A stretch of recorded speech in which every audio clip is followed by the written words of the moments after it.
करता हूँ। आज मैं एक विशेष चर्चा के लिए लाइव आया हूँ और आपसे रूबरू होने के लिए मैंने समय निकाला।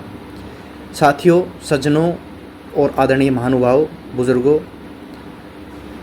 आज पृथ्वी का तापमान निरंतर बढ़ता जा रहा है, जो बहुत ही ज़्यादा चिंता का विषय है। इस धरा का निवासी होने के नाते यह है मेरा, आपका और सबका कर्तव्य है कि इस विषय पर हमें बहुत ही ज़्यादा सोचना चाहिए और बहुत ही चिंतनीय विषय है। और ये हमारा कर्तव्य भी है कि और हमें ये पूरा प्रयास भी करना चाहिए कि इस टेम्परेचर को कैसे कम किया जाए, इसके लिए क्या उपाय किए जाएं। आज बारिश नहीं हो रही, आज तापमान बढ़ रहा है, कार्बन डाइऑक्साइड की मात्रा दिनों दिन बढ़ती जा रही है, पर्यावरण दूषित हो रहा है। क्या करें? सोचना है, ज़रूर सोचना है। जैसा मैंने सोचा उस हिसाब से मैं आपको, मेरे पास कुछ मेरे बिंदु निकल कर आए, उन बिंदुओं पर मैं चर्चा कर रहा हूँ कि हमने प्रकृति से हमेशा हमने प्रकृति को क्या दिया और प्रकृति ने हमें क्या क्या दिया।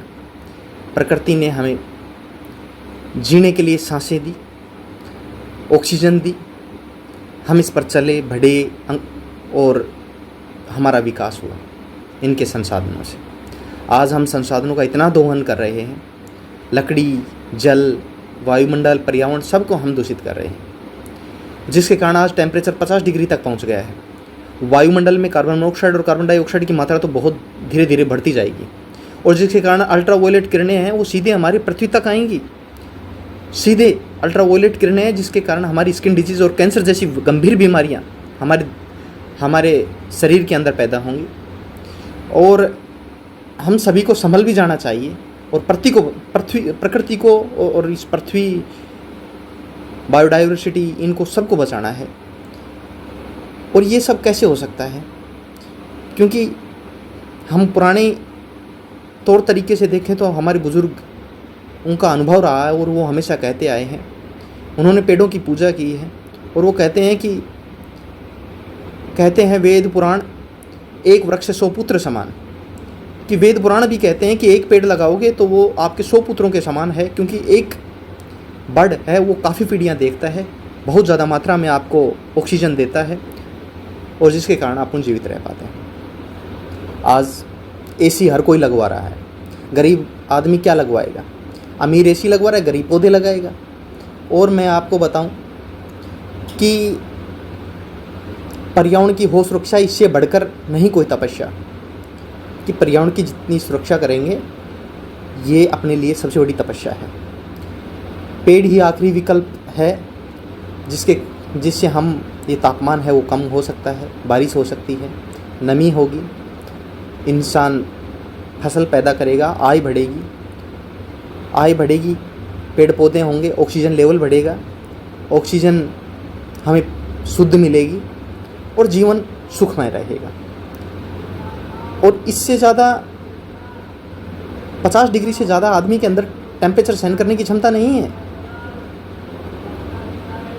पेड़ बचाओ, पेड़ लगाओ, बीमारी भगाओ। साथियों, मैं एक पहल करने जा रहा हूँ, आपके साथ मिलकर, आपके सानिध्य में, मेरे बुजुर्गों के आशीर्वाद से, युवा साथियों के भाईचारे के साथ मिलकर हम सब मिलकर एक एक कदम चलेंगे कि इस बार हम 200 पौधे लाएंगे। उन 200 पौधों को निःशुल्क हम वितरण करेंगे, अच्छे छायादार वृक्ष लेकर आएंगे और हम देखेंगे कि अगले साल देखो कितना कुछ बदलाव होगा। इसलिए आप मेरे साथ आइए, मैं आपके साथ रहूँगा। आप मेरे साथ नहीं, मैं आपके साथ रहता हूँ, मैं आपके साथ रहूँगा, मैं आपके साथ आना चाहता हूँ और आपके साथ काम करना चाहता हूँ। आपके साथ मिलकर इस पर्यावरण की सुरक्षा के लिए एक नई मुहिम शुरुआत करना चाहता हूँ, क्योंकि 200 पौधे होंगे, 200 में 100 तो लगेंगे कम से कम।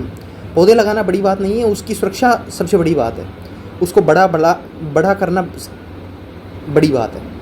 इसलिए हम सब मिलकर एक नया कदम उठाएंगे। शीघ्र ही हम 200 पौधे लेकर, इनका ऑर्डर करके, और हम इनको लेकर आएंगे और ऐसी जगह रखेंगे कि कोई भी ले जा सकता है इनको।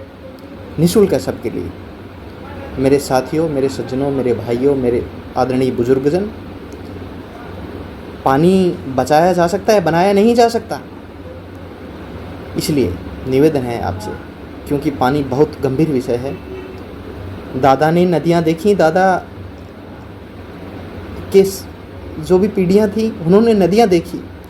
पिता ने कुएं में पानी देखा, हमने नलों में देखा, और बच्चों ने बोतलों में देखी, और आने वाली पीढ़ियाँ क्या देखेगी मुझे पता नहीं, क्योंकि हाइड्रोजन के 2 तत्व और ऑक्सीजन का 1 तत्व, ऑक्सीजन मिलेगी कहाँ, कैसे बन पाएगा? पेड़ ही नहीं लगाएंगे तो कैसे जल मिलेगा, कैसे ऑक्सीजन मिलेगी?